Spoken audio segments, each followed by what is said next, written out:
Good afternoon, everybody. Welcome to everyone who's in the room today, and it's good to see you all. This is the 7th meeting of the Commission on Parliamentary Reform. And a few housekeeping notices at the beginning.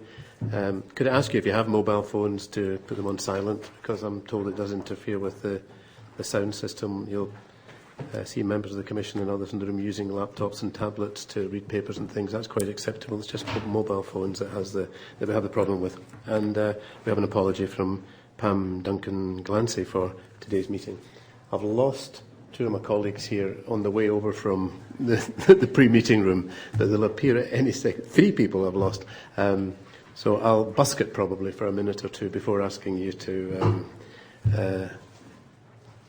speak. Dive in. We're very grateful to you for being here, and we're pleased and thanks for your written submissions. They're very useful. We know we've got a tight agenda, with got a lot of ground to cover for an hour, so we hope that in our discussion we'll spark off a number of things that you may wish to follow up with us and that we may wish to follow up with you. So we'll use the time for discussion. There's nothing to beat a round table discussion to get to the beginning of the issue. So would you like to, we're grateful for your written submissions. Would you, David, or you, Rory, like to say something by way of introduction or to draw particular attention to? Thanks very much, Chair. First of all, thanks very much for inviting us today. We are delighted to be here. Speaking on behalf of COSLA, we are the representative voice of Scottish local government, and as such, we regularly interact with the Parliament and its committees, and we're very happy to reflect on those experiences. But we particularly hope to use the session to focus on what we see as a bigger opportunity to look at Parliament's role in our wider system of democracy. A key interest of this Commission is to increase participation.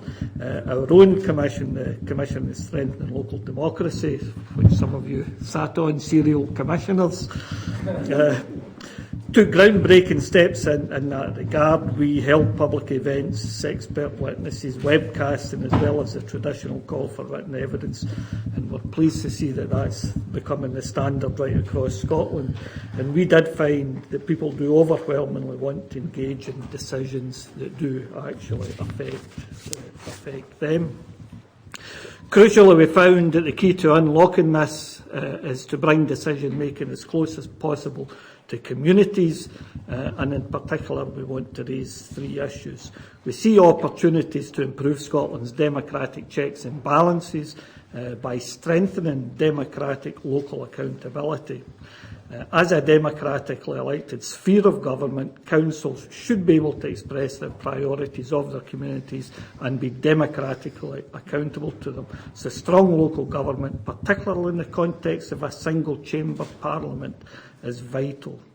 We believe that these checks and balances need to be protected in law. Unlike most mature democracies, Scottish local government receives no constitutional protection from national government and is wholly subject to the will of the Parliament. And that is out of step with the rest of Europe. And the principles and provisions of the European Charter for Local Self-Government, we think, should be adopted law in Scotland. And this would enshrine subsidiarity and strengthen democracy by ensuring that decision-making always takes place at the most appropriate level.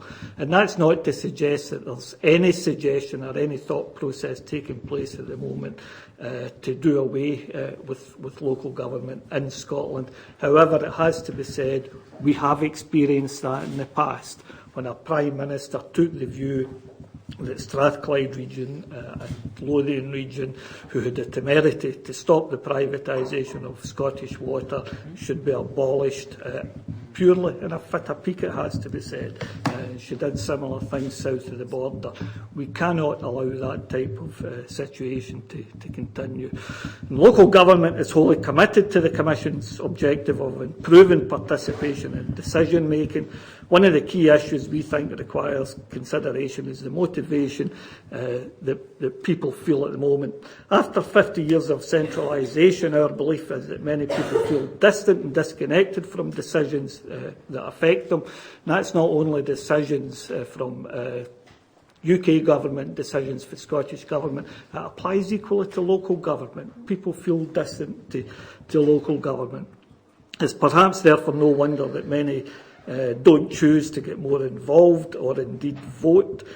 While parliamentary processes can no doubt be improved on a day-to-day basis, we think a much bigger change can be made to empower communities by devolving powers and resources out of Edinburgh and down to the most appropriate level.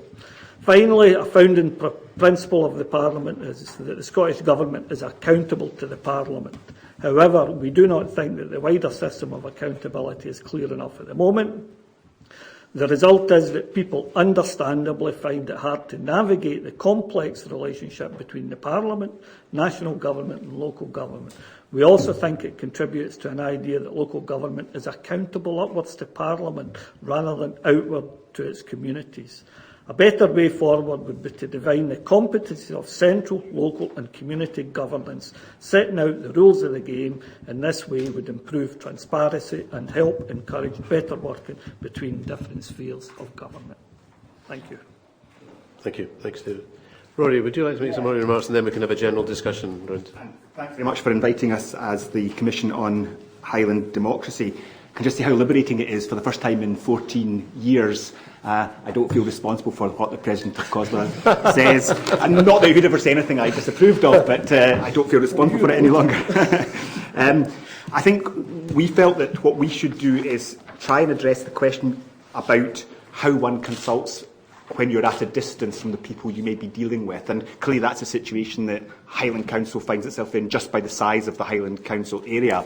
We also agreed that what we would try and do is put in front of you what folk have been telling us in the Commission's work so far. Now, it's not complete, so what you're hearing is what folk have been saying to us rather than our own opinions of what we think about this issue. And I think that's quite important because we made a commitment to people in Highland that we would gather evidence from them. And we wouldn't just say, this is what we think. We would say, what do you think and how do we respond to that? So this is an opportunity for us to say, here's what some folk in the Highlands are saying about this issue. Probably 3 or 4 points to make quite briefly. There are some issues about methodology, which I hope Stephen will get a chance to speak about, how you go about this process in questions. But just in terms of outcomes, I think the first thing to say is we have heard a degree of cynicism about what we're about here, because people believe that while it would be difficult to design a perfect system of involvement and consultation, doing better than we are currently doing wouldn't be that difficult. So there's a kind of feeling that you could be doing this if you wanted to. So why are you not just getting on with it? Why are you having another commission to look at how you do it? Could you please just do some simple things, some straightforward things, like being more available to us, like coming to us where we are, rather than sitting at the centre and not listening to us? So there's a wee bit of a motivational issue for coming in and a bit of cynicism about, well, how much do people actually want to reform the method of consultation? Because some bits of it don't seem so difficult to members of the public to get righter than we're getting it now. I think the second thing to say is that decentralisation, which has clearly been an issue in our Commission, isn't seen by people as being primarily a spatial issue. The centre isn't a geographical place, it's a place where power lies. And what folk are saying to us is, if where power lies is quite excluding and doesn't let us in, it wouldn't matter whether the centre was in Inverness or Fort William or Arisaig or anywhere else. The primary issue about decentralisation is not spatial. It's about do the group of people who are able to make decisions involve us or don't they? And they see it to be quite easy to have a very decentralised process that didn't involve anybody any more than the one that we've got. By the same token, it would be easy to have a process that remains as centralised as it is, but if the centre operated differently, they would be more involved. I think the third thing to say is that folk have been saying to us that to make good decisions, they think there has to be a partnership between 3 elements. One is officer and professional input, the other is representation and politics, and the third is the community. Now, what the National Commission found was that where participation and representation were best balanced, you got a better result, greater participation. I think what people feel is the balance between those three elements that we've got in making decisions is not right. It can be dominated either by politics, it can be dominated by officers, and maybe the community aspect of that misses out. And their feeling is if you miss that aspect out, the decisions won't be as good as they would be if you included it in. And the last thing I would say by way of introduction is this issue about a kind of spectrum of democratic involvement. We talked about it in the National Commission, where we were saying there's a combination of representation at one end of the spectrum and participation perhaps at the other. The difficulty is we tend to see these as either-ors. You're either representative or you're participating. And I think people in Highland are worried that if they're just participating, it's not really as strong as being representative. And their worry is that what we come up with is a system that requires people to be representative in order to be heard. And what they're saying is, no, we don't want that. We don't need to represent all young people in Highland before we get listened to. We don't need to represent the total makeup of the Highland population. We are individuals. You should listen to enough of us that you get a clear picture of what the whole spectrum is. And it's interesting that where you look at something like community councils, the view that we're getting is if you ask community councils to pass the test of representation that you as members of Parliament or councillors would have to do when they're elected, they'll very seldom make it. It's too big a test. If they are participative bodies, they don't need to pass that test. They are people in their community working as hard as they can to take the views of their community and pass that on. Why is that not good enough for us? And their worry is that in whatever mechanism we come up with, we will force people who want to be participants to be representatives, and they don't want that. They want participation to be celebrated as much as representation. And there's just the final thing about that is, no one said to us yet, we want to take over making decisions, and no one said to us yet, we want to run services. What they've said is, we want you to run services, we want you to do it better than you're doing it now. Thanks very much. A lot of meat for us to chew on. I'll kick off with one question, too, but I'm aware of the fact that the questions will apply to both of you in a sense because there's overlapping interests that you both have. And I wonder if I could start with you, David, about the question of the checks and balances in your submission and today and in the paper about the checks and balances between Parliament and the other agencies of governance, and you want it to be reset in the. What, in terms of checks and balances, what do you think the role of the Scottish Parliament should be vis-à-vis local government in terms of funding accountability, in terms of relationships? Could you describe a model to me that would be the way forward, that guide us in the way forward as to what the perfect model would be? Because local government has to be accountable to the electorate, like all parliamentarians have to, all elected representatives, but they also have to be accountable to the Parliament for spending money that comes from the Parliament. It's that whole area. The perfect system probably does not exist and never will exist, but the system that we've got just now is not a particularly strong system in terms of accountability. We do have a very strong devolved Parliament, depending who you believe. It's either the most powerful, second most powerful or third most powerful anywhere in the world. But it is a single chamber Parliament. The committee system to date, I think it would be widely recognised, has not been particularly strong at holding the executive to account. In fact, I do recall being asked or told by a member of a committee that I was along giving evidence on behalf of local government and I was being held to account by the committee. No, your job as a committee is to hold the government to account, to hold the executive to account. Local government is accountable to its own electorate. If you have a single chamber Parliament that is very powerful, it's important that in terms of checks and balances there be strong institutions to act as a check and balance. That would include local government. Local government is part of the governance of Scotland. We are not civic Scotland. We are part of the governance of Scotland, and that should be recognised and enshrined in law through the Charter for the European Charter and local self-governance. But it should not just be national government and local government, we ought to see other strong institutions as well. Trade unions, community groups, Civic Scotland, etc., etc. They should all be given a voice and a role in democracy. Right. I'll open it up to my colleagues. I'm tempted to. Joanne. One of the things that we've been charged with looking at is the extent to which the Parliament has a life of its own as opposed to the Scottish Government. The two things are conflated. Quite often you'll see Holyrood has decided to do X, Y, and no, actually we didn't have anything to do with this. The Government did it. I wonder if in COSLA's dealings with the Parliament, has that been a better relationship with the Government? One of these, for COSLA, is it all of the same? I mean, in terms of, to what extent do you think Holyrood, as a Parliament, has listened, for example, when COSLA has given evidence or has been consulted on particular policy areas? I think it would be unfair to say that one has been consistently better than the other, and it does depend what the issue is. There are some issues where we have a better understanding with government and other issues where we have a better understanding with Parliament. And I think for the public's point of view, it is very difficult to understand what the separation is. And sometimes folk like us that are a bit anarchish about these things, we understand it, but it's not something that the public have a particular interest in. I would like to see the relationship both ways, the Parliament and the Scottish Government improve from where it is. And that's not to say that it's always bad. It's not always bad. Sometimes it's good, sometimes it could be better.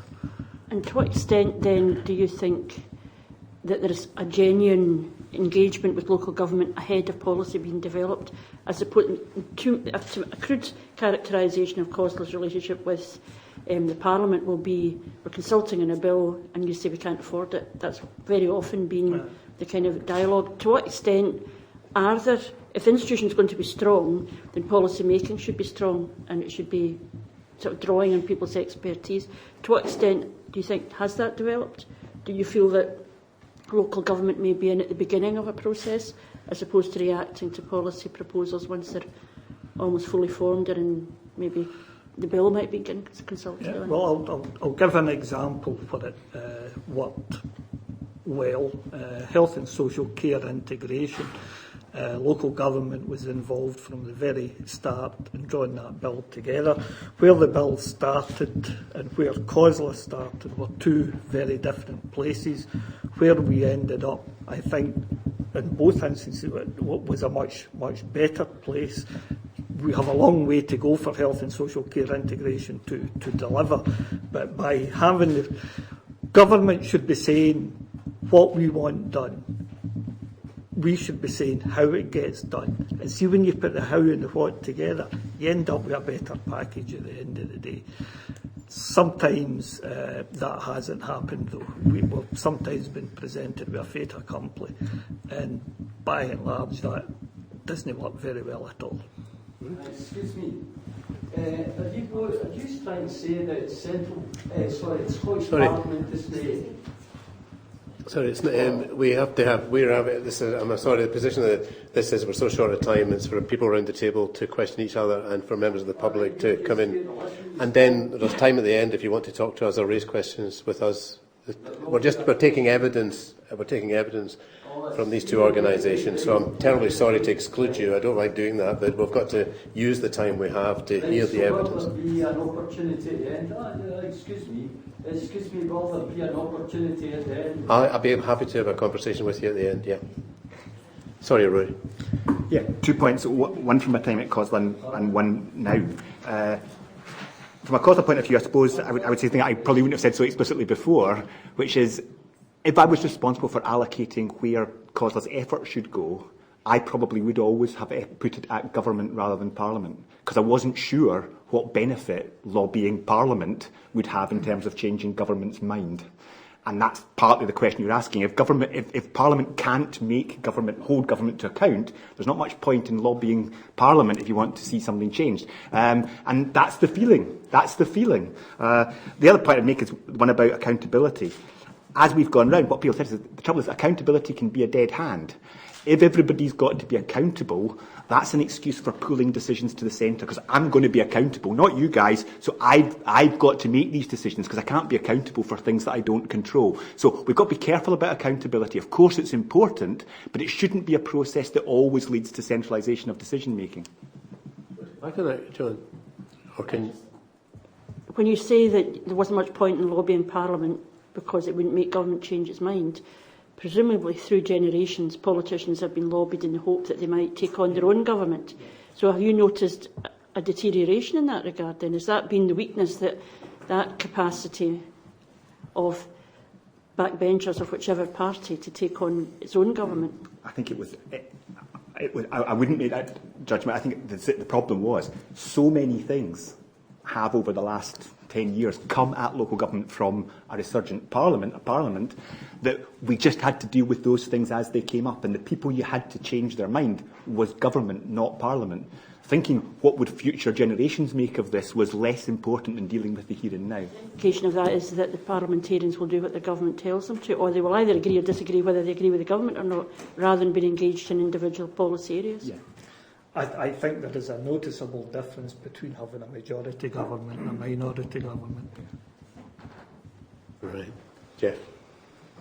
Yeah, just a couple of questions. The first one, fairly general, the second one more specific. The first one is, do you think you can have the sort of wider engagement and the more participative democracy you were talking about and we're looking at, do you think that can be achieved without strengthening local democracy? That's the general one. The second one is, when you've been doing the consultations for the two commissions, have you found support for some democratic innovations, things like citizens' panels, juries, different ways of actually engaging with the public? I think the fact that you get 30-35% of folk turning out to vote at local elections shows how involved people feel. We have plenty of evidence from elsewhere that the Commission on Strengthening Local Democracy looked at, particularly across the whole of Europe, Northern Europe, in particular, that the closer the decision making is to the communities, the higher the turnout and the greater the participation. And the point that Rory was making earlier about it's not a competition between, this is a terrible hard word to say, participative democracy and representative democracy should not be seen as opposing each other, as two sides of the same coin. And we do have to get better in it. Shouldn't be a case about saying, for example, to somebody, a local government or national government, saying, we don't want to do this anymore, you go and do it instead. It should be about saying, we understand that you have an interest in this and you have an area of a level of expertise and you also have a degree of ownership because you're affected by it. So what do you think and what can we do and how can we do it better? And we shouldn't be scared of asking for that. Being elected does not give you a monopoly on wisdom. Yeah, I think I won't answer the first question, but the second question about how you go about this, I think we have heard some clear messages. One of them is that consultation is not what people want.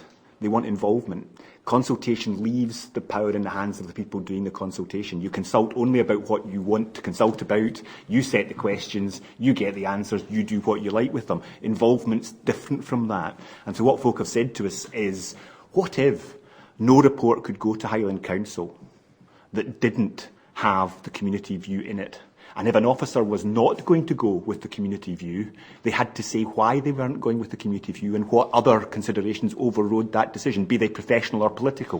What if you had an ongoing dynamic relationship like that? So I think people are asking for some really innovative things about how local democracy is enhanced. But it's not about consultation and just formal things like citizens' juries. It's about a dynamic ongoing relationship between communities and people who are considering policy and decision making in order to make that a better way of doing business. Just to add to that, we have seen there's been a variety of democratic experiments starting to spring up across Scotland, and we've had some very successful participatory budgeting events happening across the Highlands. When we speak to people through the work of the Commission, this isn't necessarily what they're asking for. They're highlighting to us quite simple measures ways in which we can better listen to them. So they're saying to us, I attend these groups, formal or informal groups, why aren't you listening to me? I go to my tenant participation group, I comment regularly on various social media sites. So there's something there where people are saying to us, we are commenting, we are putting our views out there, and if they're so valuable to you, why aren't you listening, and why aren't you putting more effort into trying to capture them? Excellent, Ed. Katie. I'm just intrigued by this line, but does this not potentially disenfranchise those who don't want to be involved and don't want to participate? I don't think so. I think what people are saying is... Because those people I meet. You know, I have to say, I am now met by a lot of people say, would you please stop trying to involve me? Would you please stop trying to get me to participate? Would you please stop consulting me? And would you please get on with doing your job? Yeah, and I think... Are you not disenfranchising them by somehow adding weight to those who want to be involved, those who want to participate, and those who want to consult, as if the very act of them wanting to be in one of those three categories means that they are more important than the people who don't? No, presumably what's being said to people who are coming to you saying that are, we are satisfied with your representation of us. So we're quite happy that you make these decisions because we think you're doing a good job of that. What if people are saying, we're not happy with your representation of us and we want you to hear from us before you make your decisions? Not that you shouldn't make the decision, but before you make that decision, you hear from us what we think about an issue. I don't think that disenfranchises the other. What it means is that those who wish to participate with you are allowed to, and those who don't wish to participate with you are allowed to. So they've got the exact same position. Their communities are being allowed to interact with you the way that they choose to do. What communities are saying to us is, we don't actually get the opportunity to interact the way that we want to. Most often, de facto where we are is, we're not participating. Except I don't think they are satisfied with the way we're doing our job, actually, is the problem with all of that. I don't think the fact they don't want to be consulted, don't want to be involved, don't want to participate is because they're satisfied.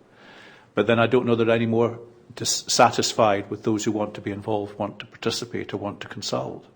I think you're making the basic mistake of assuming there's a competition between participation and representation. I think they're two sides of the same coin. They are equally important. That's just I meet a lot of people who don't want to do this. That's and fine. who think somehow fine. that you're trying to marginalise them not wanting to do it. Without them being satisfied with anything at all. And that's where I don't know where representative comes into it. I don't think you can expect the public to be interested in absolutely everything. I'll give you an example. Local government has got a responsibility for sports participation, and we provide playing fields for football and a whole range of sports. I have no interest in sport, and either watch it nor play it. But see the people that do. They know more about it than I do, so why am I telling them how it should be done? They should be participating, and they should be the representative voice for the folk that take part in that, and I should be listening to them. The rules say that ultimately myself and my other elected colleagues take the decision, but it should be based on what they're saying, knowing my ill-informed ideas of what it's all about. E.T. and then John.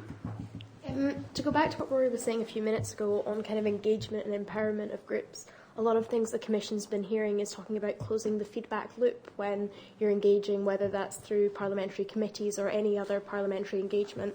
Do you have any advice to offer us as to how you close that feedback loop, or kind of more how you empower people on a longer term strategic basis, as you were talking about earlier?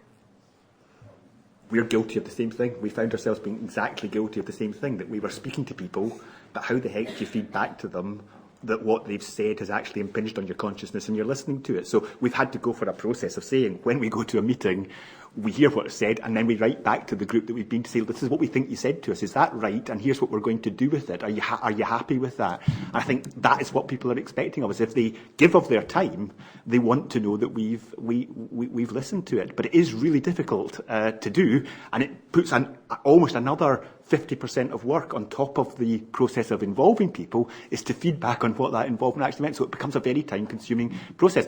But that's what folk are asking of us, and I think we've tried not to fall short of that. Have you had feedback on your feedback? No, I mean that seriously. That's what our commission's in two stages. We went out with a set of questions. People gave us some answers. We've now going out with a second round to say, here's what we think you said to us. Could you please tell us whether that was right or wrong? Because we don't want to make suggestions about how you solve this until we're sure we've got the right problems identified. So we're just at the stage of, if you like, getting feedback on what we've said back to people. Thank you. John. Thank you, Chair. Councillor O'Neill, you made very brief mention of the European Charter of Local Self-Government. And, sorry, in your written submission you talk about the national-local relationship as being unusual. And that is about the dearth of constitutional protection that's afforded there. I wonder, can you expand a bit more on that charter? Because there's reference made to other countries. I mean, we're particularly interested in the parliamentary arrangements and what, if anything, you glean from these other jurisdictions about the relationship between local government and the Parliament, please. We are unique that local government exists at the whim of central government. That doesn't happen anywhere else. It's contained either within the Constitution or within legislation that local government must exist. France, for example, has got, I think it's 35,000 communes that have been in place forever and ever, apparently, and no one can do away with those. Within Germany, the spheres of government are enshrined within the Constitution, and the competencies of the different spheres of government are enshrined.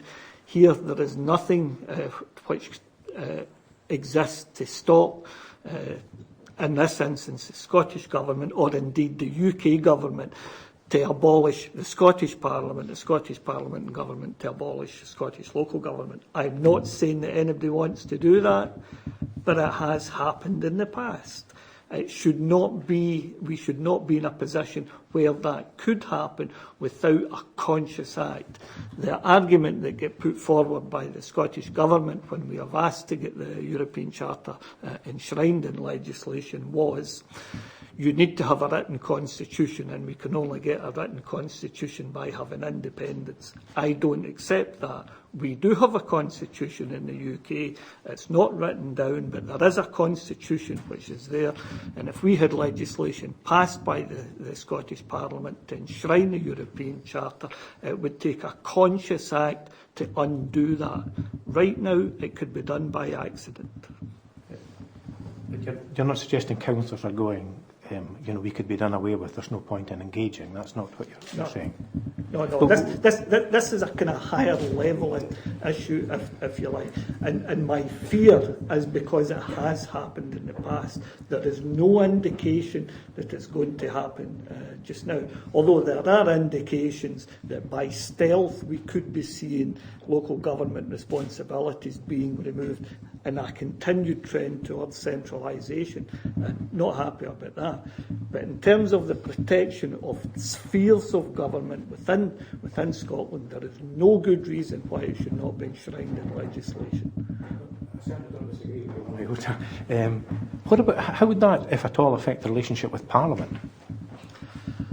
If Parliament is a democratically elected body, local authorities are democratically elected bodies, and there needs to be a degree of respect from the elected bodies to the representative bodies. It should not stop, just as I said earlier, just because we got elected. It doesn't give us more wisdom than anyone else, but it does give a degree of certainty for the future, and it should, in the long term, I think, strengthen the relationship. And I think it has to be said as well, the tone of some of the questioning about how we're going to solve this issue.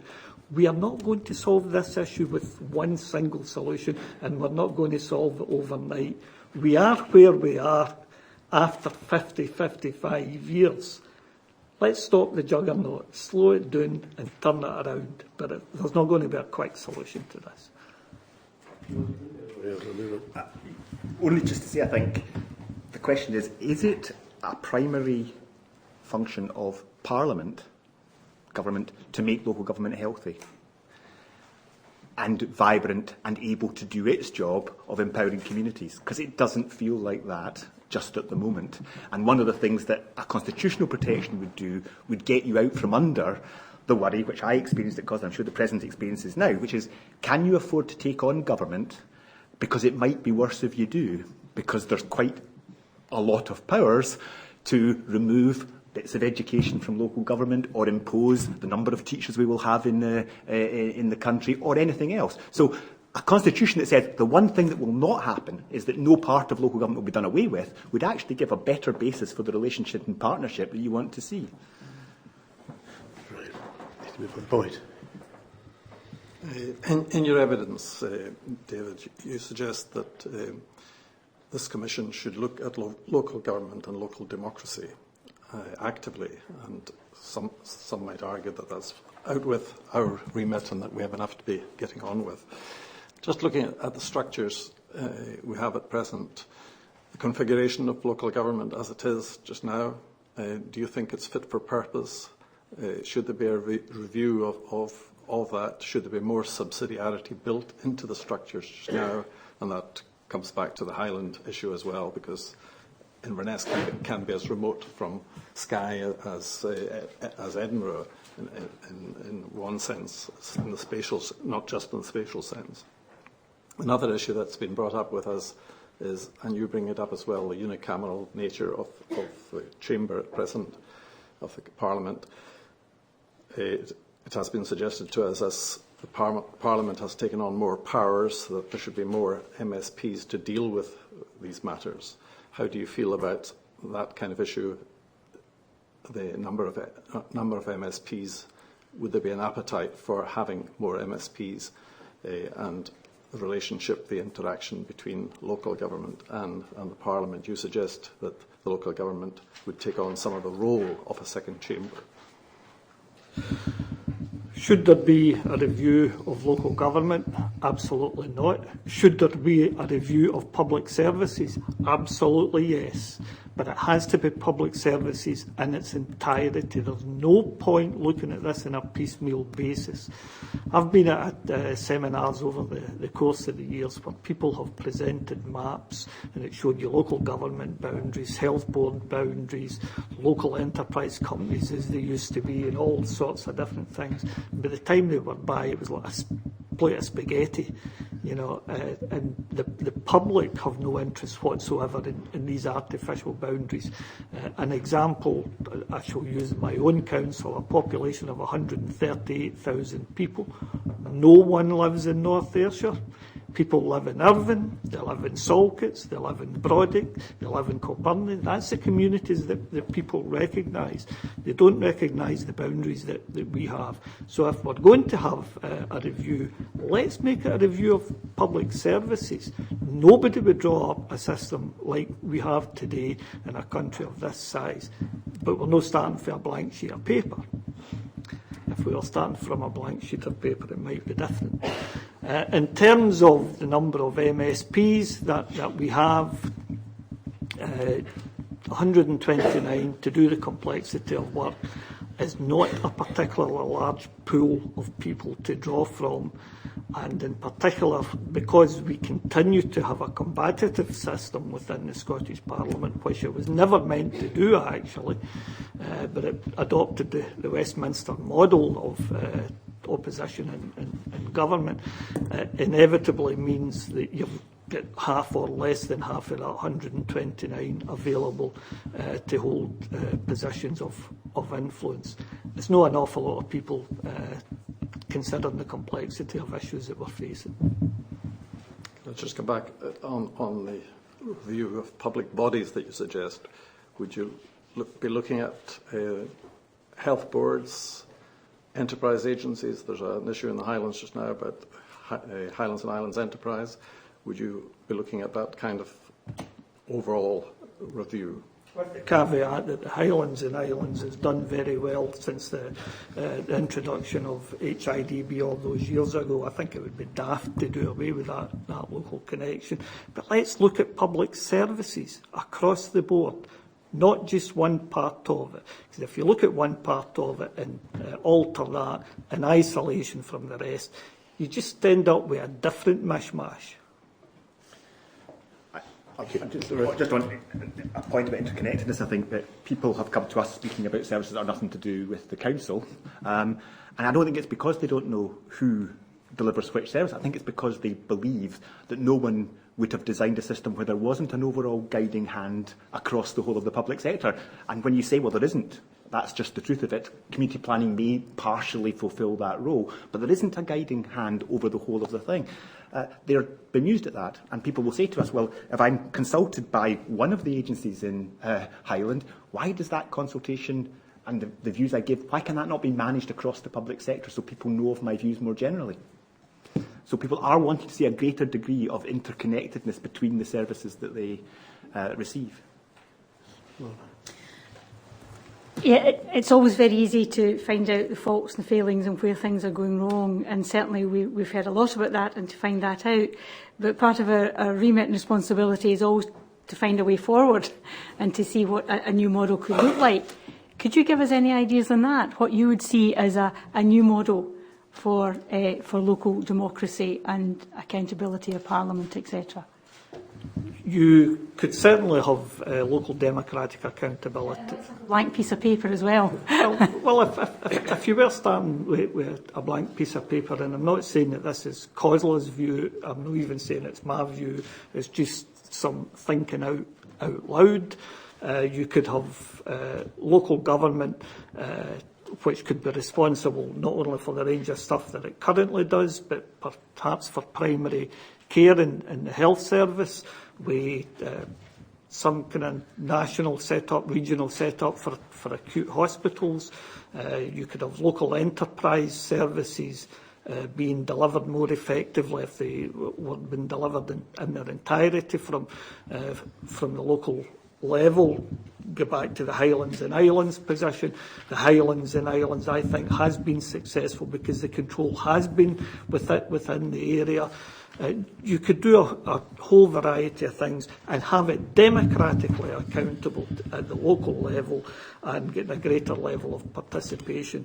And the evidence that we gathered in the Commission for Strengthening Local Democracy is that when you do it that way, you get better outcomes.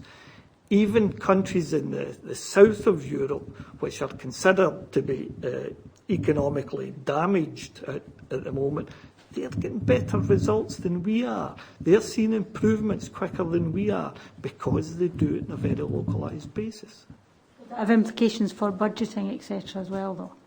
Yes. But you get better results.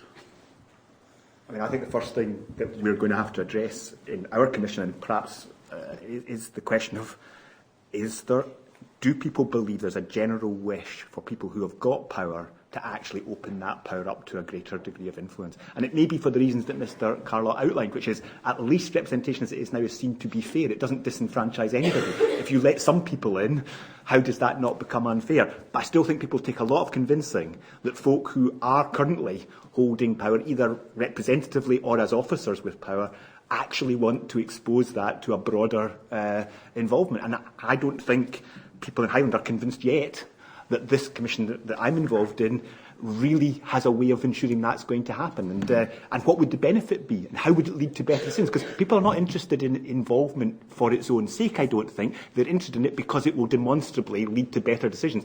And that's very difficult to show. So I think there are real issues about what the motivation is here. What I hear is a real wish to be involved and make it better. We're having to wrestle with, well, how would you do that then? And is there a real motivation to let go in order to let that happen? Fiona, did you want to come in? I think it's really fascinating that there's one commission that's finished and two commissions that have got almost the exact same timetable looking at similar things in different places. So one of the first things is, I don't know if it's my place to say, but please can we all talk to each other apart from in situations like this? Because if we're all finding out the same things, we need to know that to take it forward, or we're going to end up, as Rosie said, people saying, you keep coming and asking me, but I never hear what I said, what difference it made. And that's one of the things that I think when looking at how the Parliament engages with the public, or how the public engages with Parliament, is really important. And, you know, your whole argument that you're beginning to find out about the empowered consumer versus the active participant, I think is really interesting. And I think we're beginning to maybe hear some of that. I want to be able to come and tell you, but you've to make the decision, which maybe is a slightly softer way of what Jackson's hearing. So one of the things I'd be interested in is the lessons that we can all learn from each other, and to keep this dialogue going in a slightly different format. But maybe the question I have for you just now, and it's more for Rory, you talk in your submission about there being existing networks that people say we're already doing it, we're already talking, already giving, that we could use more effectively. And I think the Scottish Parliament needs to know about that as well, because we heard very early on that the Scottish Parliament listens to the same people all the time. We're trying not to use a derogatory phrase, so it was the same people that we kept hearing from. So if there's networks out there, how can we find out where they are, and how can we tap into them and make it a two-way process? I think some of what we learn will be relevant. I mean, the Parliament has the difficulty of being even further distant in terms of its national position. But yeah, I mean, what people have said to us is Highland Council is lucky to deliver services throughout Highland. It's got a dispersed workforce. Those people live in communities. They're hearing what communities are saying about the services the council delivers. Why can the council not capture that and be able to use it as a resource to make better decisions? And the view is that wouldn't be so expensive, and it wouldn't demand huge new systems to be developed. It would just be a way of listening to the way in which the resource we've already got does it now. It must be that some of that's the case for the Parliament as well, that there are agencies dispersed throughout Scotland that could pass back messages about services and decisions that are being made. And that's what people are. That is one of the main things that people are saying to us. I think it's probably worth also just adding one dimension to that in terms of some of the evidence we've touched on, which is the different capacity of different communities to participate. So not all capacities are equally able to participate in this discussion at the moment, and that came across as a real concern in some of the evidence that we gathered from those communities themselves, in terms of if we look again at the balance of participation and representation, sometimes those communities that are most articulate, that are most able to make their case compellingly, can sometimes there was certainly a perception that that could take the lion's share of the resources. So actually growing that capacity for all communities to be able to participate equally is a very important part of that journey. I think that's interesting, because I think you said that users are telling the service deliverers at the point of delivery what they think about it. So they're actually participating in it then. And you're saying that there's groups that are excluded, and we have looked at that extensively. But actually those groups aren't excluded because they're service users, and they're probably saying it at the point of delivery. So that sounds like it's something that might be worth pursuing. It won't be truly representative of the point that's being made. It'll be messy. It'll be those people that you speak to. It won't be representative of the whole. We found this particularly with young people, where there's quite a strong network of youth workers, etc. Young people are speaking to them on a daily basis, or whatever basis. But those messages are not coming back as a projection of what young people in Highland would say about services. And we've got to be able to open up that communication in order to get that view heard. Interesting that phrase you use about interconnectedness between services. Does it matter to people, voters, citizens, who delivers the service? Or do they have to understand who delivers the service, the difference between police and fire and rubbish collection, education, etc.? When you talk about the interconnectedness, was that coming from the people you spoke to, that they want greater cohesion, or am I misunderstanding the point? Well, it might sound like a contradiction, and Rory has used this term, that people think there should be some sort of overarching, and I will use the word loosely, authority. And on the other hand, because localities will want to do things differently, it's going to look messy. They are not necessarily mutually exclusive, you know, and it may actually end up being a bit more expensive to do things that way. But if you end up getting better results at the end of the day, for example, we have far too many people going into hospital. We talk about, it's a horrible term, bed blocking. A big part of the problem isn't so much about bed block and it's inappropriate admissions, getting folk into hospital that really shouldn't be there in the first place. How do we do something about that when money's tight? The way that you do it is you invest in preventative services so that people aren't going to go into hospital. But when money's tight, it's no investing that's the difficult bit, it's where you disinvest from to transfer the money into that. So as soon as we try to disinvest in hospitals and put the money into preventative services, and this is a fault of politicians of all parties, we're outside the hospital with our placards, say, save our services. Been there, done that. So I'm not criticising other folk and saying I'm innocent, because I have done that. But we need to allow for it being messy, and we need to be willing to take a wee bit of a risk to do things differently. And if it goes wrong, we need to make sure there's no a blame culture. We're going to have to try and do things differently. Yeah, I mean, I think on interconnectedness, we've spoken to some communities who are very active, and they say we've got a pretty clear understanding of what our community needs to be vibrant and successful. But we can't go to somebody and say that. What we've got to do is go to the bit that the council runs, find our way through that decision-making process and tell them that story. Then we've got to go to the enterprise network and say we've got to find our way through that process and tell them what we think. And then we've got to go to health and say, surely there's a better way of using the resource that is community aspiration and the articulateness that communities have got to inform the whole system, rather than forcing them to dance around 10 different institutions in order to get a cohesive point across. That's what folk are saying to us.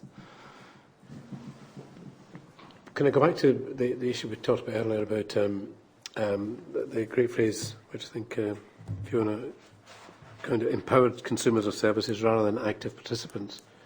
And yet there are a number of examples of, say, participatory budgeting going on, one in North Ayrshire I was reading about the other day. Are you saying, Rory, your findings are that when it came to Highland Regional Council, do people want participatory budgeting? Or do they want to entrust a group of people they've elected to do that budgeting?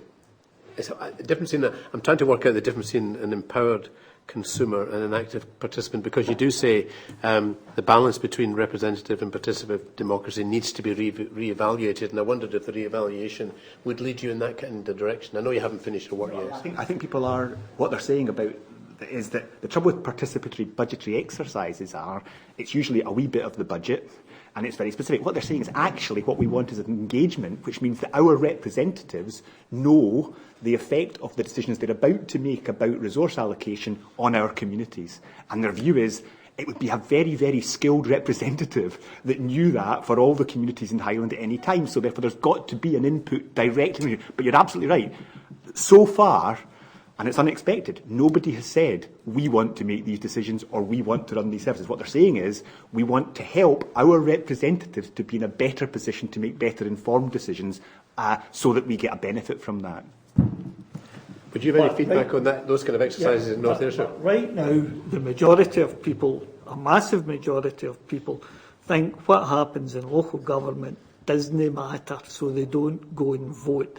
Coming and talking to me, they think has no influence, and you end up with a turnout of something like 35, if you're lucky, 40% at a local government election. Support for participatory budgeting? Yes, absolutely. North Ayrshire is going to be doing some rather innovative things, and I know it was innovative because when the leader of the council suggested it to the officers, they went, "Oh no!"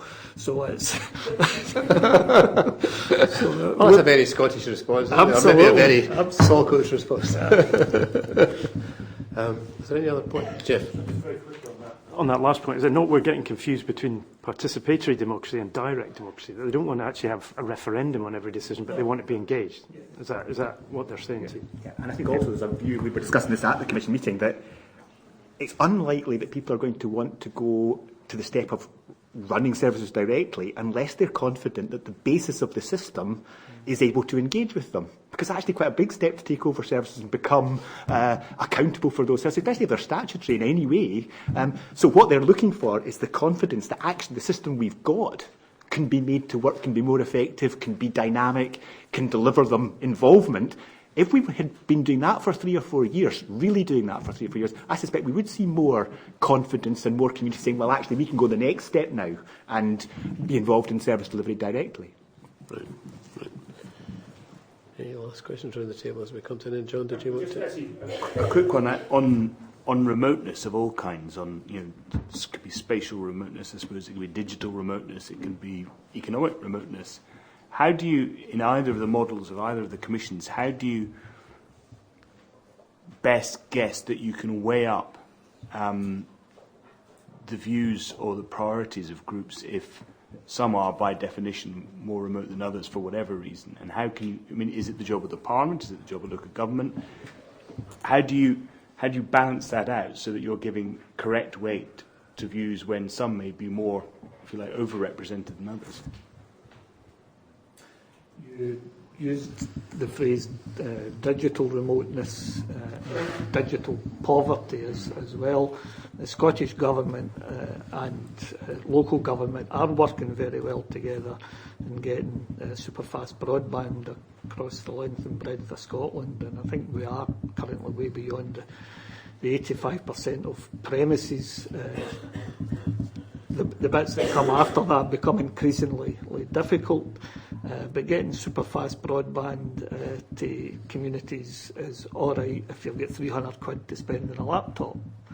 If you live in a deprived area, you're suffering from intergenerational unemployment and deprivation. £300 laptops never going to happen.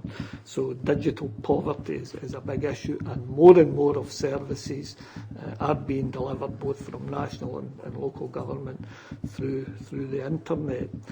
And anyone who deals with people who are dealing with DWP, job seekers allowance, you're expected to go online every single day and apply for a job. Fine if you've got a laptop or a local library. Or a local library. I think the other thing I would say about that is this is really an importance of representation, because if you have an issue for a remote rural area, the number of people involved in that issue, lobbying on that issue, will be smaller than if you had a similar issue in an urban setting. So one of the jobs of representatives, and this is something I think represented unreasonably well, is to say, how do I create a kind of equality? It's not sameness, it's a kind of equality of opportunity. If we want people to live in rural areas, what do we have to do to make that a real possibility? And I think the other thing to recognise is nobody's asking for absolutely similar access. I mean, if you look at education in Highland just now, there will be young people today spending 3 hours travelling to school. Now, that would be entirely unacceptable in any urban context. Nobody would tolerate it. Now, people are not saying, we want a school that's 5 minutes down the road. What they're saying is we want people to understand the pressure that puts on communities and provide service accordingly that make that a possible thing to do. So they're asking for a real thoughtful approach that doesn't just weigh off. There are 1 million people living in urban situations. There are 40,000 living in rural situations. Therefore, they win. That's unacceptable in a rural context. Did you want to come in? I was going to say the only final wrap-up point round about that is this comes back to David O'Neill's initial point round about the role of national government to set those standards, those frameworks that everybody's entitled to, and then the local dimension to deliver those in a way that which is flexible and suitable to the communities that they're serving. So I guess that is our overall finding in some senses. It's a good final point. Thanks very much. As I said at the beginning, that this would be our initial engagement, I hoped, and that the discussion may lead to further engagement between us, and I think that's certainly the case as far as I'm concerned. I'm sure my colleagues are concerned. I hope, in thanking you for being here today and for your submissions, we could take you up on the offer of maybe keeping in touch as we move forward, and of course we'll have the benefit of seeing some of your recommendations just before we publish ours, and we've already got the Commission Local Democracy report, so we're in the advantageous position. But I'd like to take up Fiona's point and say we'd like to keep in touch, and then maybe we could have further conversations about how we're approaching their work and the issues we're learning, and particularly interested in going further in terms of your engagements and what you've learned from that. So very grateful to you. Thank you very much indeed.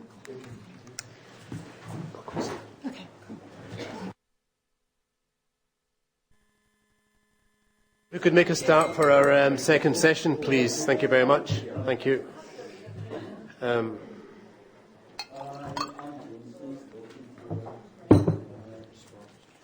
I wonder if I could begin the second session with an apology to the members of the public who came here. I did not at the beginning of the meeting ask the members of the Commission to identify who they were and give a sentence of biography. I should have done that. I'm terribly sorry about that.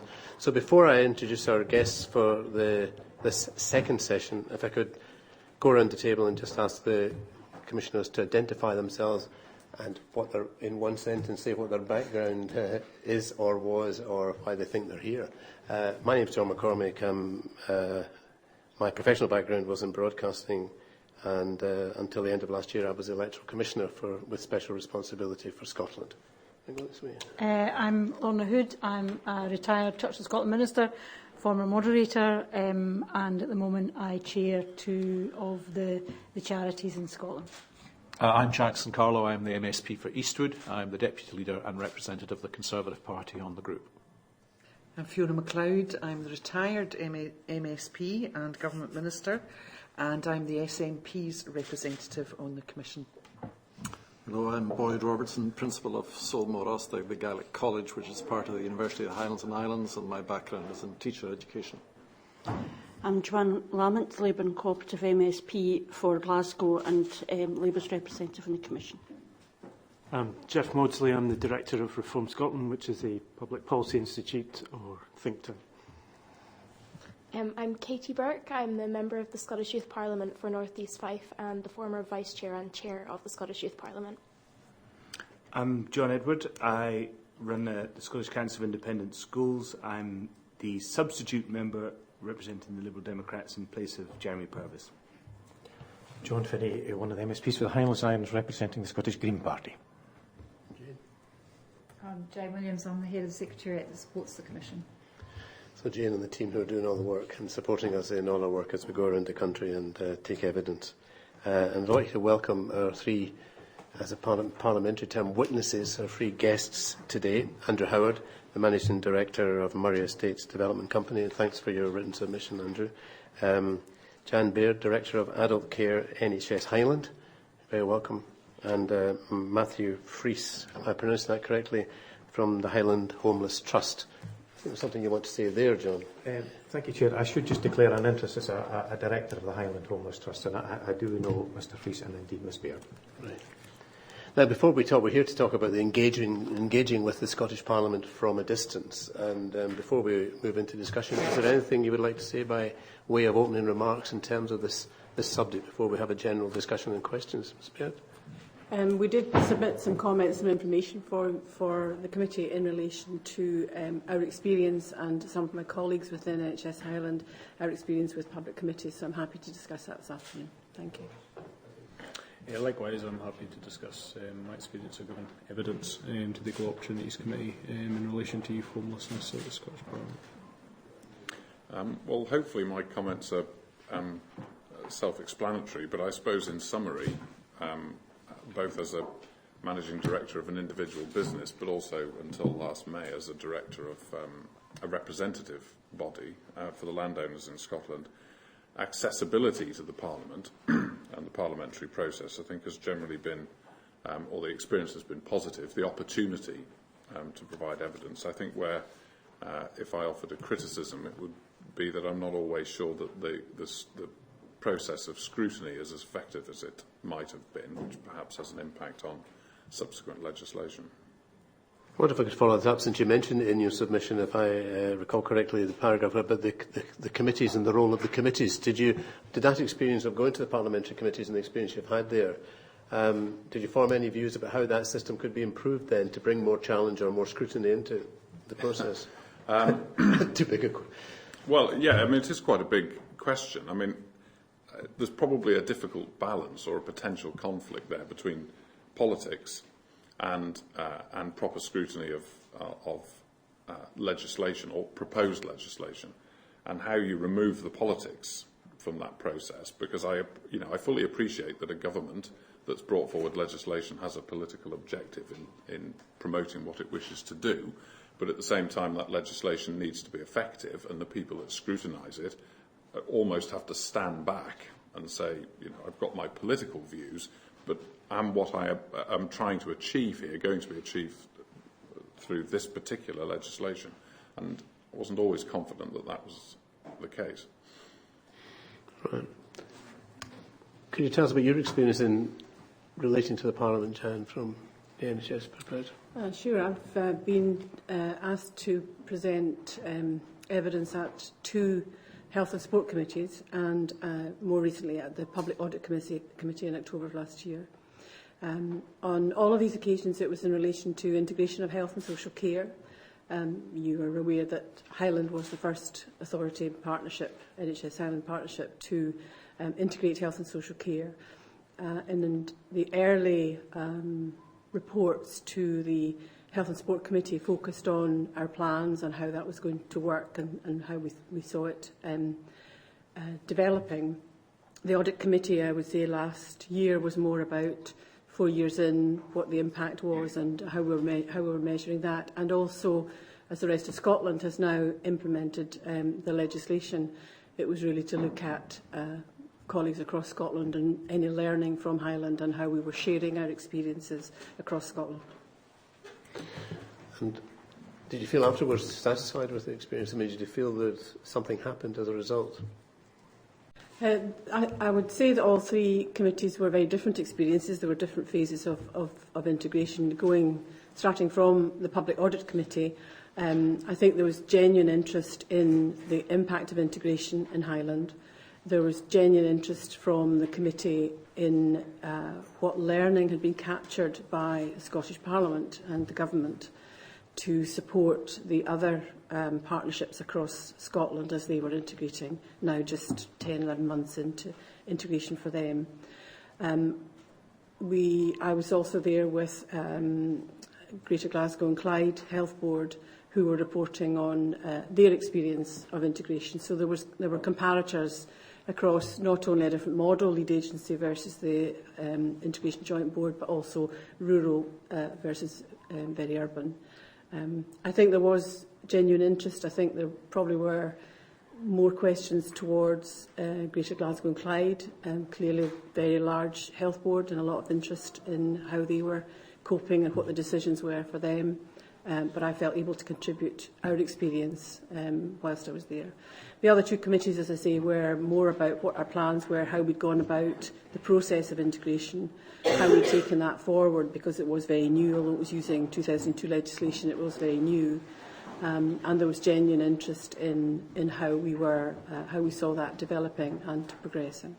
So I felt very well listened to, yes, thank you. Did you get any formal feedback or informal feedback from the committees? A couple of MSPs spoke to us afterwards.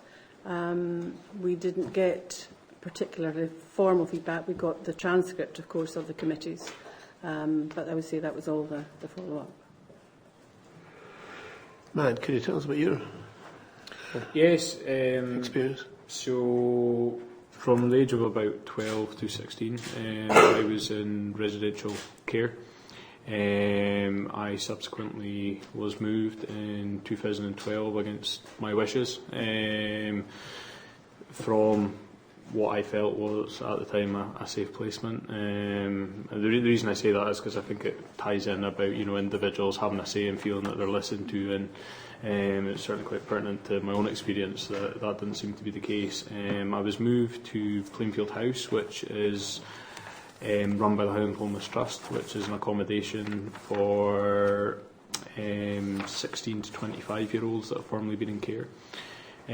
Shortly after going there, I was approached by John Finney and Jean Acker of the Equal Opportunities Committee at the time,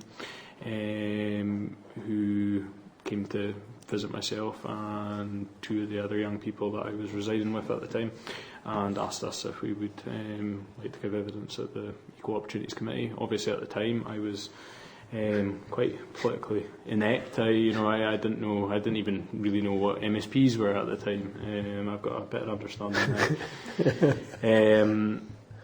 And I took John and Jean up on this opportunity to go down and give it evidence to the committee. I found it to be.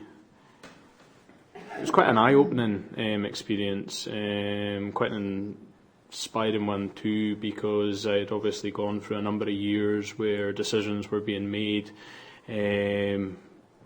on my behalf, with very little inclusion of my own views and feelings, how I want to advance my life, and any aspirations I might have had, and how these professionals around me were there to try and support this. So it was very much feeling like I was being talked at, and actually meeting John and Jean was the first occasion where it felt like I was actually, being listened to, and that was prior to even attending the committee. The committee itself was very good. We got to meet the members beforehand, which sort of dampened down any nerves we might have had. I found all the members to be very sincere and interested in how our experiences had affected us, and a real sense of feeling that they actually wanted to take on board what we had to say, and actually use that to try and bring about positive change within what effectively I see, although it's improving, was a failing system.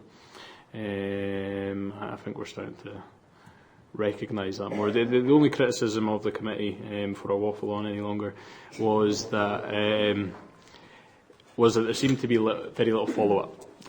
So it would have been quite nice, given that I was there in the capacity of being a service user rather than a professional, and was given what was at the time quite difficult personal information and backstory to my life thus far, and some of the difficult experiences I had encountered.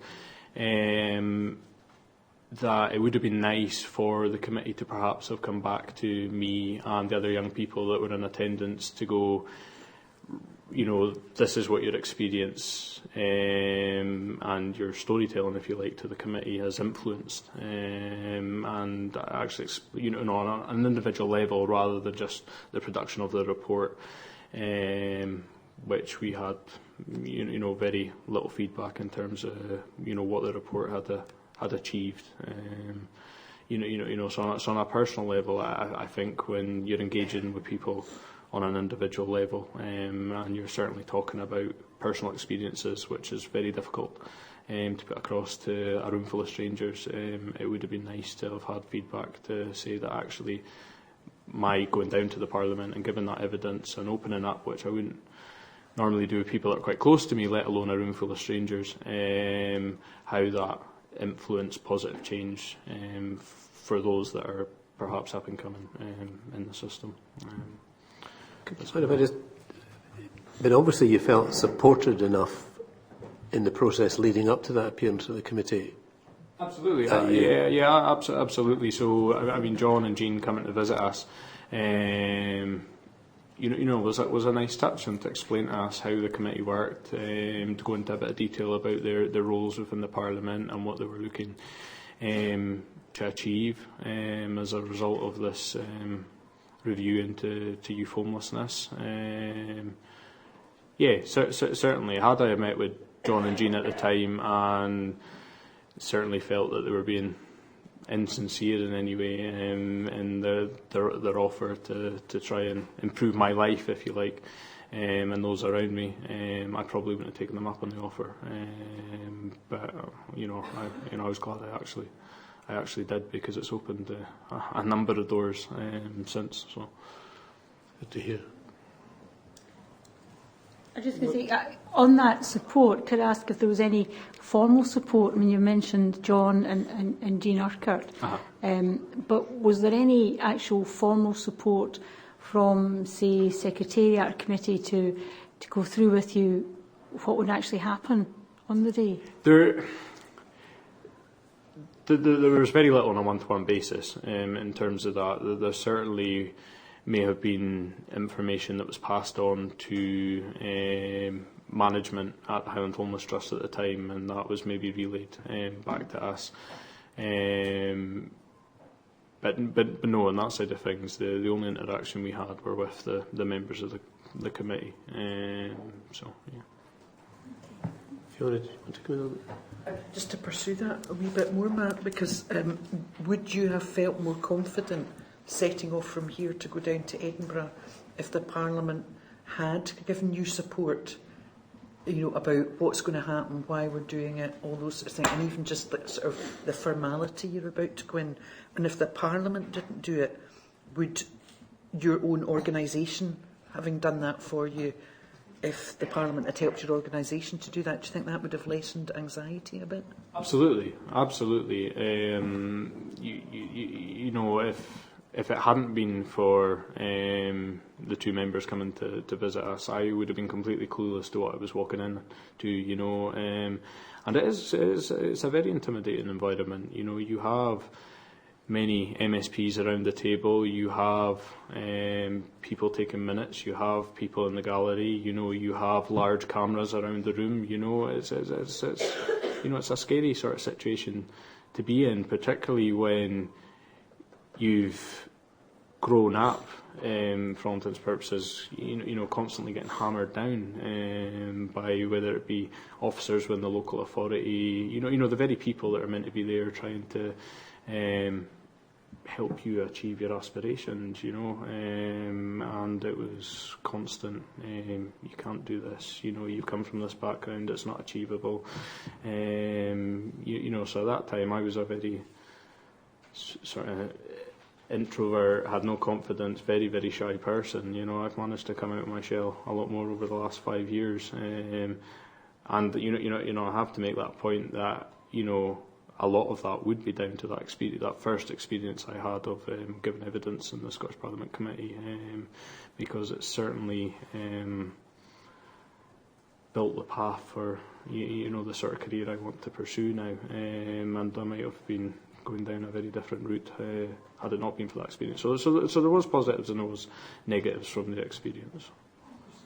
A bit more, because Matt, you had the very traditional committee experience of being called as a witness, but having a little bit of support because two individual MSPs said you'd be great at this and talking you through it, but you didn't get any support from the Parliament or from the organisation. You said yourself quite intimidating.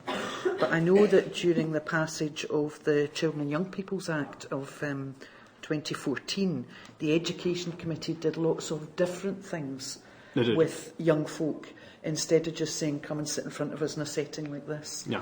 And I don't know if you've heard from, any, because I think you sat on the board of Who Cares Scotland? Absolutely, yeah. I don't know if you heard from them, if that different way of supporting them and giving them a different experience made them feel it was less intimidating. But also, I got the impression from those young folk that they did get feedback, or at least they saw bits of that act that changed, and they thought it was their bits. Yeah. Wonder if you could tell us about that. No, certainly. So the one that sticks to mind was when Thomas Timlin and Ashley Cameron and a couple of other care experienced individuals gave evidence to the Education Committee. I was actually in the gallery at the time, and the sort of the planning beforehand was quite intense. They had really intensive support from Who Cares Scotland, which made a massive difference. They had met all the members beforehand. They were taken in to see the room, to sit down, to just get a feel for it. A lot more than I suppose I did when I was giving evidence. It was very brief introductions, and that certainly probably would have helped. But they also felt like they were being completely listened to, and I think that makes the difference, because again you have young people that have come from quite traumatic backgrounds. These three individuals in particular, have probably had some of the worst upbringings of any young people within Scotland, and for them to open up in the way they did, and give themselves, they certainly wouldn't have done that or had the confidence to do that if they weren't confident in what they were relaying to the committee was going to be actioned on, and it certainly was, because we saw the introduction of the Children and Young People Act, which was the biggest shift in legislation in terms of safeguarding provision for young people in care that we've seen in a long time, probably ever. And it's obviously dominoed to the point that we now have a root and branch review of the care system in Scotland. So actually, rather than listening to professionals and academics all the time in these settings, who history shown us, quite often come up with ways to patch cracks in the system, if you like. The committee took a very different approach and said, no, we're actually going to listen to who the real professionals, if you like, the ones that have actually lived that experience, and have that first-hand insight, and as a result of that, this change has been brought about, and it's improving lives and probably even saving lives, so long may it continue. Jackson, and then Dylan. Yeah, I'm finding this fascinating, because all our conversation about engagement has been about how we get people to engage, and actually this is how we then go back to people who have engaged. And maybe it turns to the suggestion sometimes that fuels cynicism with people, because if they're asked afterwards, well, you say you had a very good day at the committee and you gave a lot of evidence to the Parliament, what changed as a result of what you did? Actually, a lot of people are left saying, well, I'm not very sure, actually. And so what, as an individual, you would have welcomed, as opposed to a representative organisation that is kind of used to the process and understands the dynamics, is almost the convener has asked me to write to you to say that the final report that we issued was particularly influenced by the evidence you gave in respect of these points. And as a consequence, this is what changed in the way it was reported. So it's letting those who've, as individuals, come to give evidence to have it reported back. And I'm interested, is that what you were saying? And I'm then interested in whether that's been the experience of the other two who've been there, because I've read what you've also said, Mr. Howard, which is that you felt the whole thing was very professionally conducted, but you weren't actually sure ultimately, and it was different experience depending on the partisan nature of the day that you were there, you weren't actually very certain whether anything you'd said had registered or had influenced or had any impact or had even been considered and dismissed. It was almost as if you gave your evidence, you left the room, and what happened to it was then kind of left in the air. I mean, is that kind of is that unfair to summing up the pair of you, and also as Bear, is that the same? What did you feel you got back having engaged? I'm very sorry to hear of Matthew's experience, because it's not at all like mine, and I think we need to reflect on why, as a public servant, I felt very supported, was able to email and talk to the clerks of the committee beforehand any time I wanted to, and had all that level of professional support that should have been afforded to anybody going to the committee. And I guess it's a reflection on, and it may have been provided to your organisation, I don't know, but I'm really disappointed to hear that. Certainly from... I think it does happen in the Petitions Committee, curiously, because obviously the genesis of the petition is the originator of it, and so I think the clerks do engage automatically as a mark of course. Certainly in both committees that I was at, Health and Sport and the Audit Committee, the support I got was exactly what I needed. I was able to phone and ask about what are they looking for, what's the kind of the objective of it, and so I was quite clear when I went in. And even for a public servant, it's quite an intimidating committee. But at the same time, I felt well briefed and well prepared, and therefore well able to answer the questions that were asked of me. And I wouldn't expect anything less than that if you're asking. But as an outcome afterwards? As an outcome afterwards, no, there was no follow-up. And it's that so what question. I gave the responses, but so what came out of it? We didn't get any feedback on that. Mr. Friesfeld, how? Well, either. My experience was like Jan in terms of the professionalism and the support that you got going through the process. It was clear what you needed to do, where you needed to be, what the committee wanted to go through. So all that was quite straightforward. I can well understand what Matthew has said, though, that it's quite a formal process, or certainly a semi-formal process. And although it's not designed to have any pomp and ceremony, it sort of comes across a little bit like that. They're quite grand rooms. There's a lot of people that know what they're doing.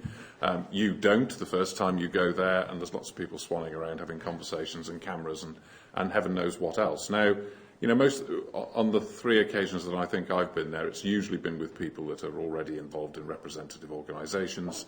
They know what they're talking about, and they know that they're going through a process. But I think if you wanted to widen that engagement with more members of the public or people that weren't used to that process, then I think other types of engagement are necessary. And I think there was some talk about this in the previous session, that if you want to get the most out of the widest number of people in society, then you can't use the same approach all the time. Like Jan, though, no feedback afterwards. Little bit of a sense at times that you were going through a process because the committee needed to hear from, or needed to hear evidence from participants in the process. Some of the subjects that I gave evidence on as a professional, and there were other professionals there, required a degree of technical expertise. Now, I wouldn't expect all the members of the committee to have that technical expertise, but at the same time there was a bit of a sense that the professionals in the industry dealing with that particular subject just weren't being listened to because their view didn't accord with the political objective at that point.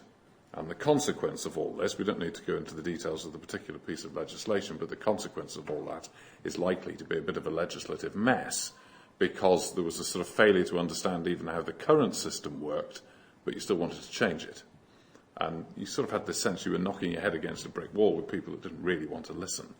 And that has a negative effect, of course, because if you're asked to give evidence again, you think, well, do I really want to go to Edinburgh and sort of waste my time for what is effectively a day, unless you have a confidence that you don't have to be agreed with, but somebody's going to take it on board and at least recognise that they've understood the point you're making and why you might be making it.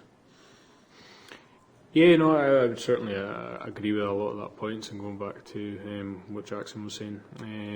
It would have made a difference, had there been that follow-up on an individual basis. Particularly when you are dealing with, essentially vulnerable young people who, have to overcome some hurdles to even get to the point where they're in a position to give evidence and that, and given that more often than not they're so disenfranchised with the system as is, and they're, in relation to their experiences that they've had. I'm not sure what sort of positive message that sends to someone if you say to them, come to the Scottish Parliament, which to many young people they would view it as, in Scotland certainly the highest place of authority, if you like, that you can go where real change can happen. It certainly doesn't sort of send that message to them. That they're, has their input, been valuable, and that. So. Thanks very much. I think there are also different kinds of evidence that people are providing. I mean, testimony, telling your story, what it's actually like to live in a system is very powerful in creating change. But I think probably certainly Mr Howard's evidence would be round a bit of contentious legislation. So you're not going to, I'm interested in how you think, because I agree with you, that committees ought to be doing more than reflecting what the political balance of the committee is. So you should be working on the basis that you want to hear something that tests the legislation. So how do you think that can be done in terms of actually getting people to understand the technical stuff and be respectful of, because even I might not agree with somebody in X, Y or Z, I should be in a position where I'm able to say, but the effect of this in legislation is going to be bad. And I wondered whether your experience of the Scottish Government was the same, or actually do you think there are structures inside the Scottish Government that tests legislation robustly, regardless of what the political view might be? We might all want to do X, but it is not doable. It's really part of government. And I wonder if your experience has been different between Parliament and government. I'm not hugely familiar with the level of support that committee members get, particularly when legislation gets pretty technical, let's say agricultural holdings. But I've some experience of the sort of knock-on process, because I've been involved in groups which have been designed to bring together the industry to help assist drawing that policy together. Once we've been told what the political objective is, it's sort of as if you're saying to the industry, can you now go and sort this out? And one of the observations I'd make is that the civil servants that were helping with that process themselves were on a very steep learning curve to understand the legislation, and they appear to be the principal point of contact for government, or possibly even producing reports for the committee. Now, that appeared to me to be a weakness. We also saw in one particular process that I was involved in for 12 months, a change of civil servants as you went through that. So you ended up with a civil servant who was just getting on top of their brief, and then they were off to health. And then you'd got somebody else. Now, that process isn't very helpful, because if the people that are trying to draw together the expertise of the industry into some sort of workable package as to how the legislation might come into effect, themselves are struggling to understand how the whole process works, or at least the technical side of it, then I don't think that's going to help in the chain of information that finds its way to the committee. I make no criticism of the civil servants. I mean, the particular civil servant I'm thinking of came from completely outside that industry. So what he picked up in 6 months, given the rest of us have been at it for 20, 30 years, was very impressive. But I don't necessarily think he was the right person to lead that process, because you needed somebody with technical expertise before you'd started. Question, the way in which Scottish Government opens itself up, any government of any stripe, to make sure that they actually know, drawing on experience beyond the civil service. And as a short time being a minister, I suddenly realised that the officials were half an hour ahead of me in reading the briefing, that somebody somewhere had written that had become the truth, and I think there's an issue there. But I wonder, I mean, actually in the committee structure, we are supported by SPICE, which the Information Centre. To what extent were you aware that you could actually, or were you called upon to perhaps shape the information that they provide? I found them in the past very, very good and very objective, so the proper, policy make on the one hand, on the other. To what extent do you think the Scottish Parliament could draw on your expertise in shaping their own research provisions? I'm not sure, because I was acting largely as a representative of Scottish Land and Estates. My involvement tended to be in supporting them, who may well have been feeding directly to SPICE, or we were certainly feeding directly into the civil servants that were leading that particular area. SPICE, certainly, all the documentation that they produced were often extremely helpful, and I would say balanced and fair, and understood the issues. So I think the concern I'm raising is perhaps slightly closer to the coalface, where an issue has been given. In this case, it was how to make rent review legislation work, had been given to the industry via the civil servants. We were told what the political objective was, so don't tell us it doesn't work, even though it doesn't, but don't tell us it doesn't work because the political objective is this. Now go and make it work. Now that's quite a difficult thing to be made to do, and it was difficult for the civil servants because they were sort of starting from scratch. That process needed a lot more technical expertise inserted into it much earlier to understand whether the political objective was even achievable. And did you find that you were able to engage directly with individual committee members away from the table? I mean, would you have been in direct communication, not just with members who are on the committee, but other members who can then bring their own pressure? If your persuasion is strong enough, they can say, well, they start raising these questions. Scottish Land and Estates, as the representative body, was having those conversations.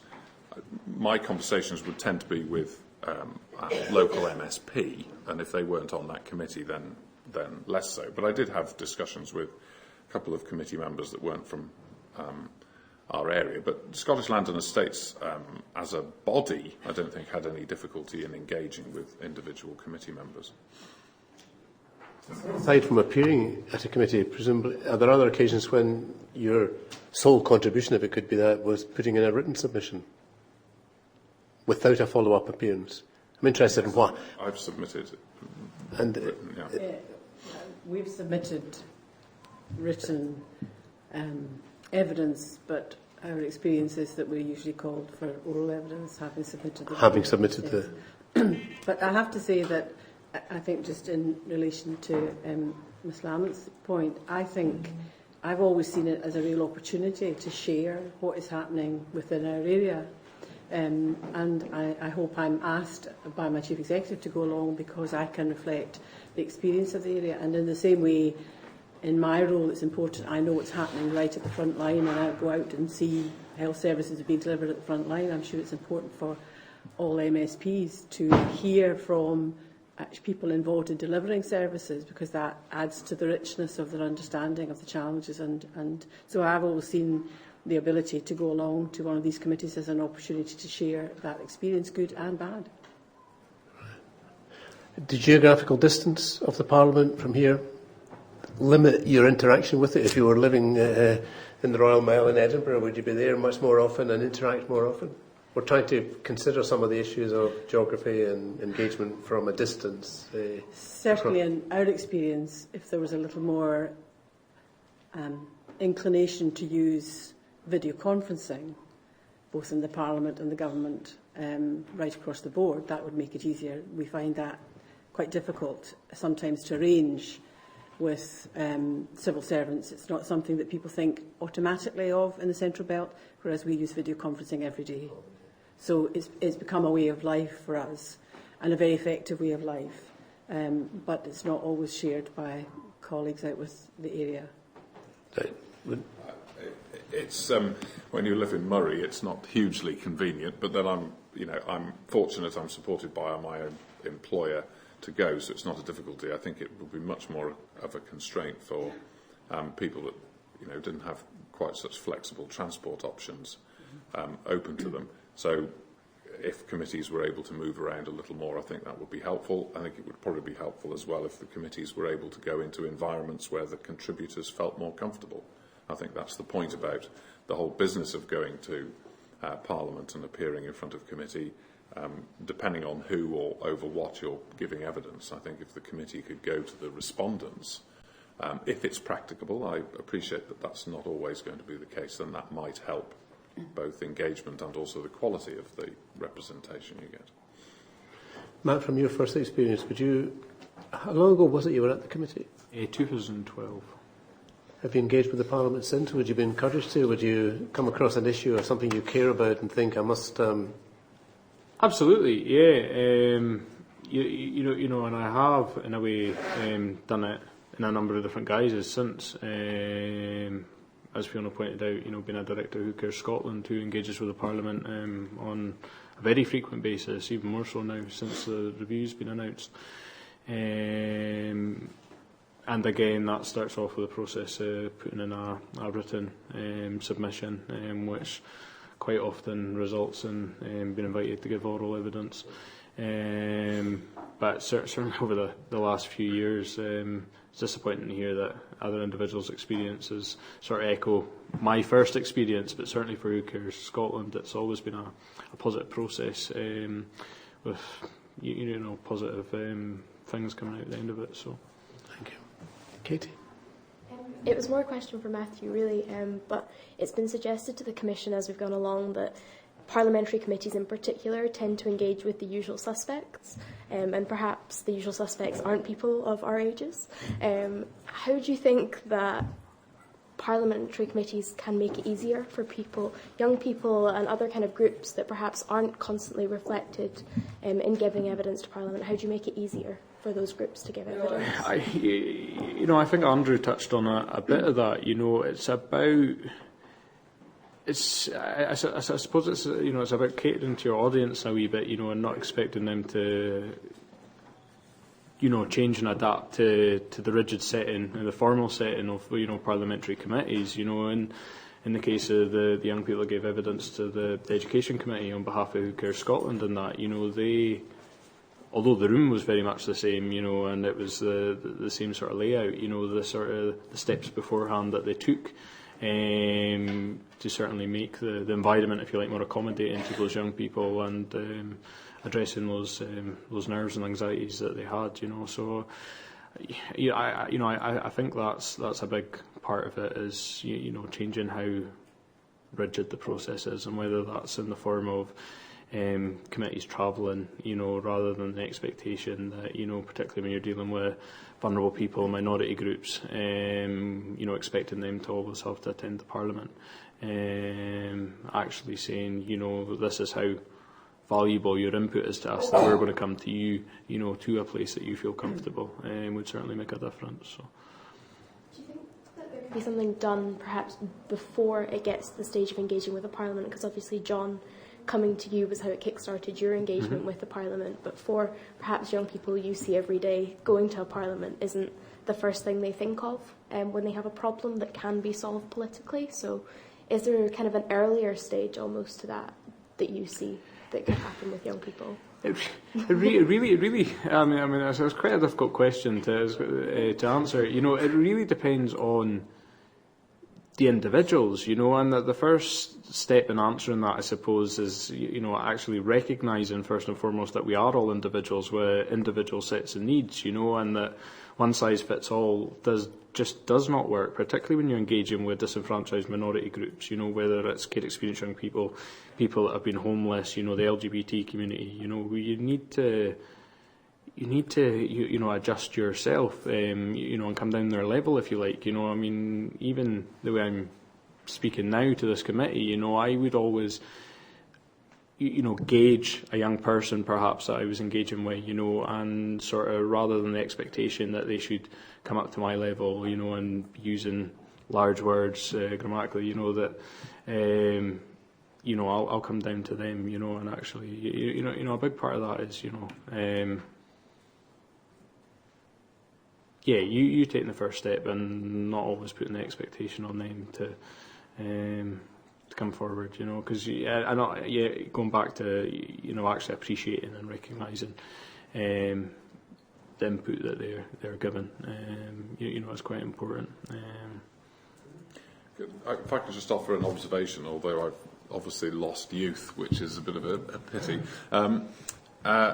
I think it's linked to something that we heard in the previous session, and that's a lack of engagement right the way through the process, and that might be at a local level. I think probably for a lot of people, probably the most likely engagement is when they go to public meetings over contentious planning issues, and that as a forum isn't a particularly productive way of getting all the members of the community to engage in the process, because it tends to get dominated by the usual suspects. So I think there are things that the parliamentary process can probably do by way of the way in which it engages, which will improve engagement with all sorts of groups within society.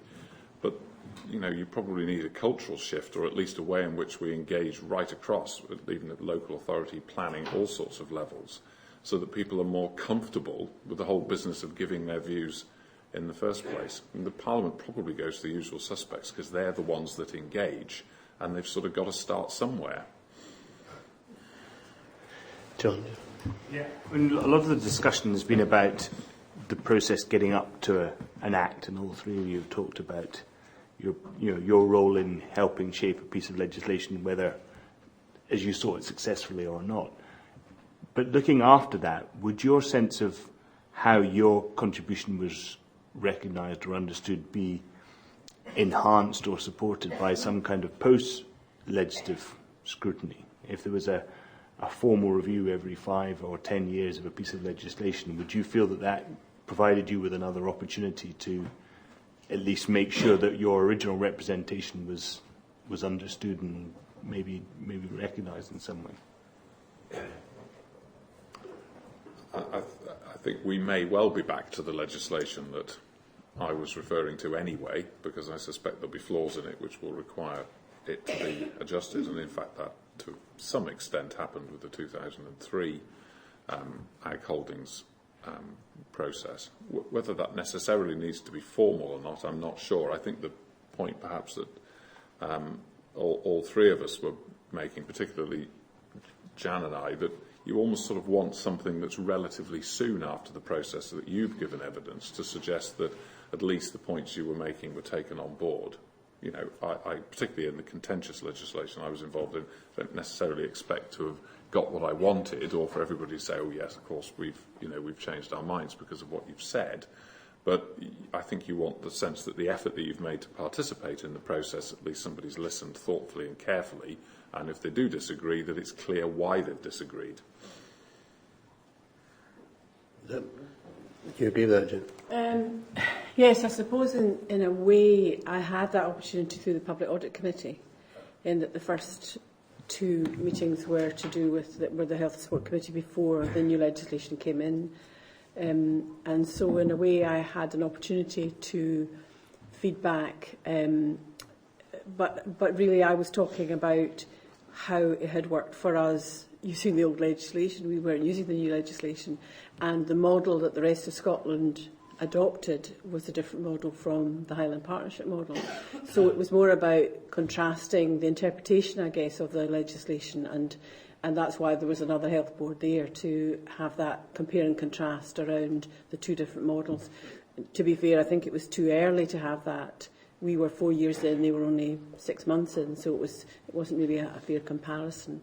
But the whole feeling of the Public Audit Committee seemed to be around asking us what government could do to help with the change and the transformational change, and we were actually asked that, and also looking at the difference between the two and the difference that was making even at that short time. So there was an element of ability to reflect back on the legislation, I guess. Fiona, I'd like to take the last question. Tiny time just on that. Were you in front of Public Audit as the Public Audit Committee looking at your money, or on their new title, which is Public Audit and Post-Ledge Scrutiny? Yes, I beg your pardon, it was that committee. It was Post-Ledge? Yes. Thank you. Well, to draw this conclude the session to an end, we've got just a few minutes. I wonder, there'll be a number of members of the public who've been sitting here very patiently and observing I wonder if you'd mind if I opened up and asked if there's any questions, any of the people who have come out of interest in parliamentary reform and have been very patient now that we've got a few minutes left at this stage. Well, I represent the Scottish branch of the National Tremor Foundation. In 2004, I had deep brain stimulation in Dundee. Now, since then, neurosurgeons in Aberdeen, Edinburgh and Dundee have all reached retiral age. There is only one neurosurgeon in Scotland, and she is based in Glasgow. There is an argument between Glasgow and Dundee as to who gets the neurosurgeon. Now, Ninewells Hospital in Dundee is a teaching hospital. And in all honesty, I think that it would be beneficial if the neurosurgeon went there. Because I had an argument with, a disagreement with an MSP over the East-West split.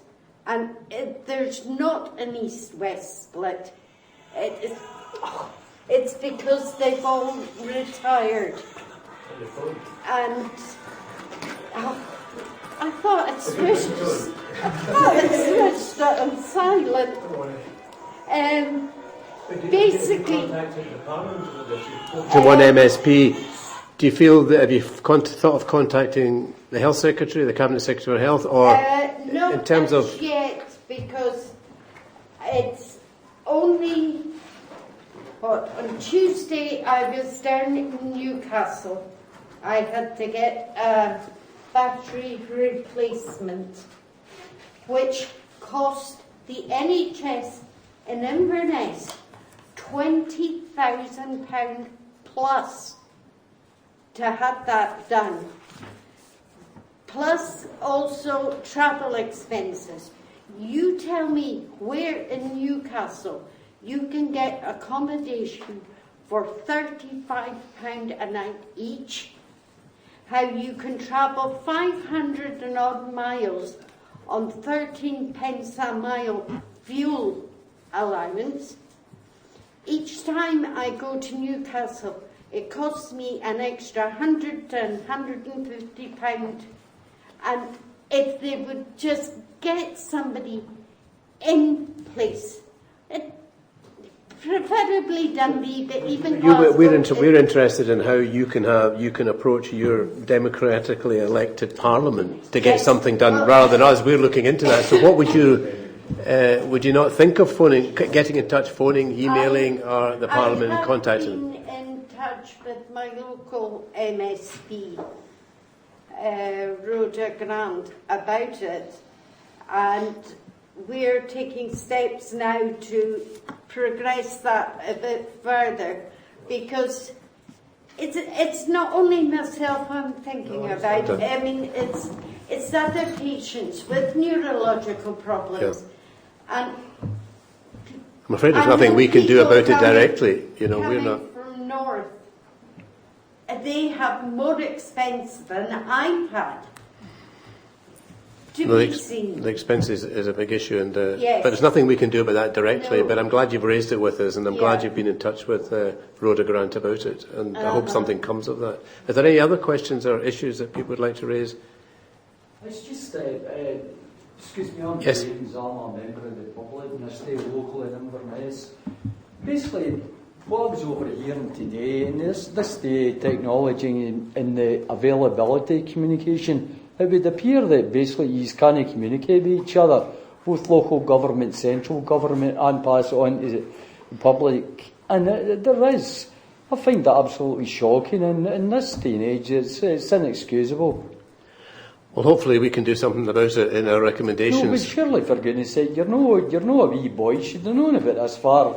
You know what I mean? Wouldn't it take a big review and an expensive review to sort out communication, for goodness sake? You know, people have mouths, they're still, you know, use the Royal Mail, you've got email, whatever else, you know, it's totally inexcusable and quite disturbing and upsetting. But I'm sorry it's been such a discouraging experience for me, but we're here to learn about how things can be made better. And I think we'll all learn things this afternoon. And I think as I draw this session to a close, if I could remind everybody that's in the room that the deadline for our written submissions is the 15th of February. The details are on the website. We've also got an online survey, which only takes a few minutes to complete, about your reaction to some of the questions and the issues we have raised today, and we'd be delighted if as many people as possible would take a few minutes out to give us their views on that, and then we can follow up some of them with people. And the phone number's on the website. If you want to speak to any of the team, then you can do that as well, because we're very interested in hearing from people all across the country, and that's one of the reasons we're here today.